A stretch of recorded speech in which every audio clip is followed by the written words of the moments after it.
So while there are some things I wish Canon would have went about different with the Canon C50, it don't stop me from picking it up for client work. It don't stop me from using it for personal work either. Let's talk about it. Welcome to the channel if you're new here. Welcome back if you're not. It is shot by Curt. A couple of the things that I wish they would have did different pretty much doesn't change from the other videos that I've done, but it's the internal ND. Now at first I was cool with this being at the body size and all of the logistical things that you would have had to do. I'm not an engineer, so I don't know. But then I thought about something. The PowerShot V1 actually has internal NDs in it. Now, one of the crazier features of this camera, it has to be the built-in 3-stop ND filter. Even their larger, more Pro Series mirrorless bodies don't have built-in ND, but somehow they managed to fit it into this tiny camera body. Now, while I'm not a technical guy and I don't know the exact specs, I think it's 3 stops or something like that. Don't quote me on that. But the fact that it actually has ND in it, and it's a way smaller body, it's a point and shoot camera, and y'all couldn't figure out how to get it into the C50 or any other camera at this point, that's a little concerning, or interesting, I should say. But nonetheless, there is a couple shoots where I went in and out, in and out, in and out, and I had to screw on the ND, then take off the ND. Ultimately, what I ended up doing was just going to the second base ISO, which is 6400 if you're shooting in log, or 3200 if you're shooting in Rec 709. And I just kind of stopped down from that point with the ND on it versus screwing off and screwing on. That was just a sacrifice that I was willing to make. Granted, the second base ISO is great. It doesn't mean that there's no noise, it's just a lot less of it. And being that I'm shooting in daytime and kind of already using the second ISO, that I just wasn't really a fan of that. But in that moment, instead of missing shots, I'd rather just go ahead and use that as a resolve. And then the other annoyance is the battery life. Now, in my other videos, I've talked a lot about battery life, and I've probably spent 3 to 7 minutes talking about just battery. We're not going to do that today, but the internal battery to this camera is not great.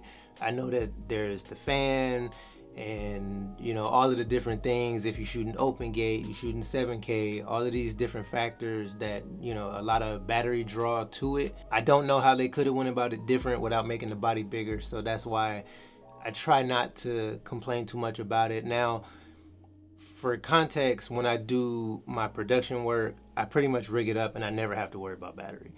But doing personal stuff, I have to keep the extra batteries that I bought with me all the time. So I have the one battery that's in the camera in addition to 3 other batteries that I carry with me.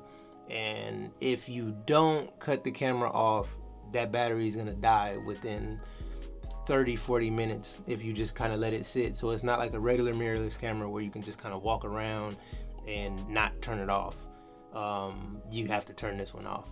So yeah, that's my gripe with that. So still, one of my favorite features is the crop feature, being able to shoot a 16:9 to the CF Express, and then on the SD card I can shoot my 9:16. So I shoot like a lot of events, doing B-roll and just all the different things. And some of these events and conferences, you literally have to do same day edits, both a 16:9 and a 9:16. So for the editor's sake, having that 9:16 already cropped and you don't have to figure out where can we cut it and what can we put, I already pretty much did that work for them.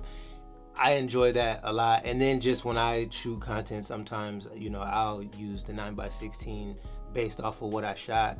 That's still one of my favorite features, but I have grown to like open gate a lot more, and being able to shoot that and then reframe things how I want to as well. So if I do, granted, I can shoot the 9:16, I can shoot the open gate shot however I want, and then I can kind of frame from that point, versus the 16:9 and 9:16.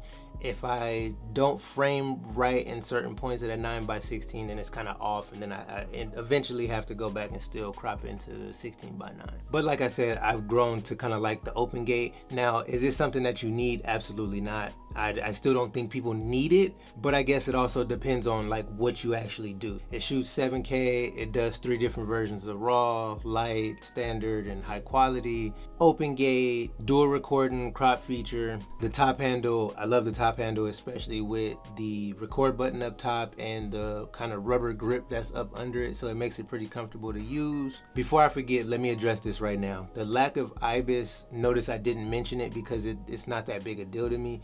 I haven't shot with IBIS in almost 4 years now because of I had switched to the C70. The C70 doesn't have IBIS.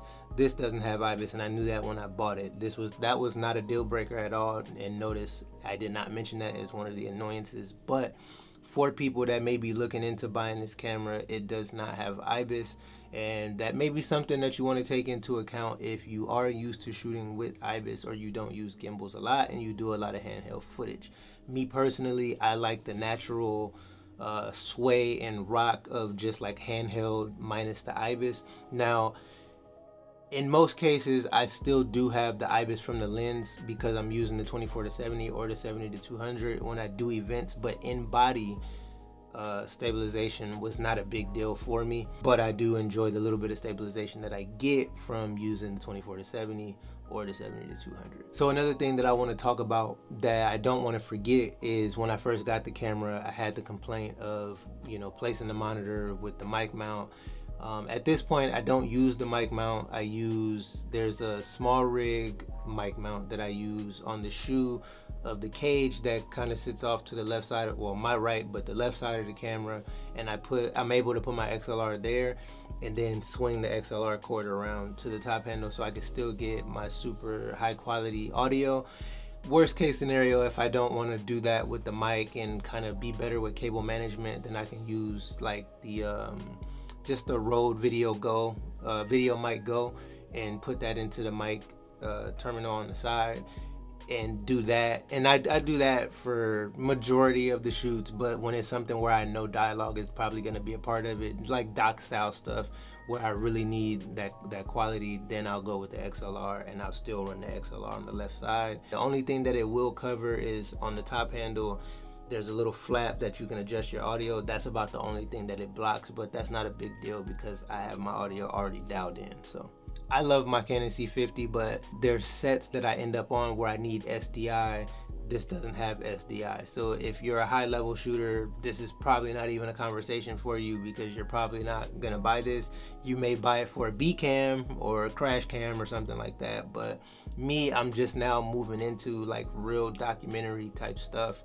And again, there's some sets and things that I end up on where I need SDI. So I may end up getting a C400 or something of the sort that can better fit those sets. But for the most part, I love my C50, and in this season that I've been in and that I am in, the C50 is here to stay up until it's not the tool for me anymore.